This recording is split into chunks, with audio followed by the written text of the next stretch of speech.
Hello students, आज मैं फिर आपके साथ हूँ क्लास 9th के NCERT chapter atoms and molecule. ये मैंने कुछ शॉर्ट फॉर्म में नोट्स बनाए हैं, इंपॉर्टेंट है यूपी टेट के लिए, क्योंकि यूपी टेट में अपना हाई लेवल भी आता है। Atom, what is atom? All matter are made up of atom. Atom is the smallest particle. जितनी भी थिंग्स हैं सब किससे बनी हुई है? मैटर से बनी हुई है। ये एक स्मॉलेस्ट पार्टिकल है। साइज इसका क्या होता है? 10⁻⁻10 मीटर या नैनोमीटर। हम इसको और ब्रेक नहीं कर सकते एटम को। अब देखें, कुछ लॉज हैं। फर्स्ट क्या है? Law of conservation of mass. Antonio ने दिया था, उन्होंने क्या बोला था कि मास नेदर बी क्रिएटेड और नॉर बी डिस्ट्रॉय। ठीक है। सेकंड क्या है? Law of constant portions. इन्होंने इसमें क्या बोला था? जोसेफ ने, इन्होंने बोला था कि element always combine in a fix ratio. जो एलिमेंट्स हैं, लाइक जैसे मेरा एक हाइड्रोजन हो गया और एक ऑक्सीजन हो गया, तो हाइड्रोजन 1 रेशियो में रहेगा और ऑक्सीजन 16 रेशियो में रहेगा। तो इसका मतलब एलिमेंट्स को हम कैसे कंबाइन करते हैं? फिक्स रेशियो में कंबाइन करते हैं। ठीक है, ये दोनों याद रखना, जिन्होंने दिए थे उनके नेम्स भी। अब थर्ड आता है डाल्टन एटॉमिक थ्योरी। देखिए इन्होंने क्या बोला था? इन्होंने बोला था matter are made up of atom, atom not be created and not be destroy. Third point इनका क्या था? सेम एलिमेंट है, सेम एटम। मतलब जो सेम एलिमेंट होंगे, जैसे मेरा हाइड्रोजन है, हाइड्रोजन में सेम ही एटम मिलेंगे हाइड्रोजन की। डिफरेंट एलिमेंट है, डिफरेंट एटम, मतलब हाइड्रोजन का डिफरेंट एलिमेंट होगा और ऑक्सीजन का डिफरेंट एलिमेंट होगा। 5 क्या है? Atom combine in a simple ratio. जैसे मैंने यहाँ एटम को कंबाइन करा है किसमें? सिंपल रेशियो में, 1:16। ठीक है। Compound fix combination of atom. Compound क्या है? कॉम्बिनेशन है किसका? एटम का, जो फिक्स रेशियो में होता है। देखो हाइड्रोजन अपना और ऑक्सीजन, तो ये क्या है? एक फिक्स रेशियो। और ये क्या बना दिया इसने? एक कंपाउंड बना दिया। Every element had a fix mass. जो भी एलिमेंट होगा उसका क्या होगा? Fix mass. जैसे हाइड्रोजन का मास कितना होता है? 1 होता है। ऑक्सीजन का मास कितना होता है? 16 होता है। ठीक है। ऐसे ही रिलेटिव एटॉमिक मास भी होता है, क्योंकि छोटे छोटे पार्टिकल्स हैं तो हम उनको उनके एक्चुअल मास में नहीं मेजर कर सकते, इसलिए उनका हमें रिलेटिव एटॉमिक मास में मेजर करते हैं। Atomic mass are major respect of carbon. पहले हम ऑक्सीजन में मेजर करते थे 16, ठीक है, 1/16 से मेजर करते थे, लेकिन अभी हम किस में मेजर करते हैं? कार्बन का मेजर करते हैं। ठीक है, कार्बन को लेकर हम लोग क्या मेजर करते हैं? एटॉमिक मास।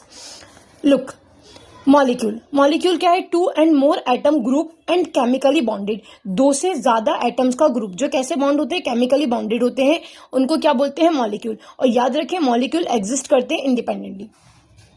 एटॉमिसिटी क्या होती है? Number of atoms in a molecule called atomicity. Number of atom molecule. Molecule में क्या? नंबर ऑफ एटम्स, कितने एटम है, उसकी क्या बोलते हैं? उसको एटॉमिसिटी बोलते हैं। Compound, what is compound? Compound are made up of different element. जैसे मैंने यहाँ पर दिखा है H2O, लाइक NaCl। तो कंपाउंड क्या है? Made up of different element से बने होते हैं। ठीक है। आयन, आयन क्या है? Charge particle. 2 टाइप के होते हैं, positive ion, negative ion. Positive ion को कैटायन बोलते हैं और नेगेटिव आयन को एनायन बोलते हैं।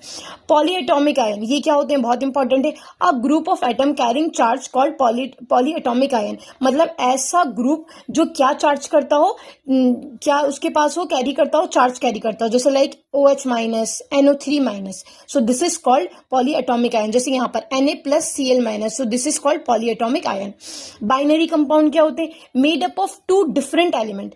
जो किससे बने होते हैं? 2 डिफरेंट एलिमेंट से बने होते हैं, लाइक जैसे NaCl, MgCl2 are called binary compound.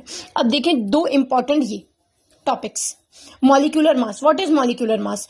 Total sum of atomic mass. What? Total sum of atomic mass called molecular mass. इसकी यूनिट होती है म्यू।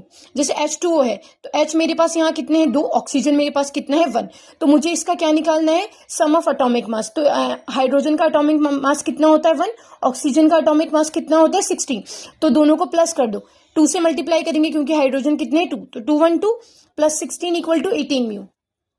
फॉर्मूला यूनिट मास देखें क्या होता है, ये भी बहुत इंपॉर्टेंट है। Sum of the masses of the atoms in the formula of the ionic compound. मतलब आयोनिक कंपाउंड का जो फॉर्मूला होता है उसके मासेस को कैलकुलेट करना है, मास को कैलकुलेट करना है, क्या बोलते हैं? Unit mass. जैसे NaCl, देखो ये आयोनिक कंपाउंड है क्योंकि Na पे प्लस और Cl पे माइनस है। Na का कितना होता है? 23 होता है। Cl का कितना होता है? 35.5। तो ये प्लस करके हमारा इतना आ गया। तो this is called formula unit mass. अब याद रखें आप लोग, ionic compound have no molecule, only formula unit. Ionic compound में क्या होते हैं? कोई मॉलिक्यूल नहीं होते, ओनली उनको फॉर्मूला यूनिट में लिखा जाता है। ओके, क्लियर है आपको सारे point? Please like and share.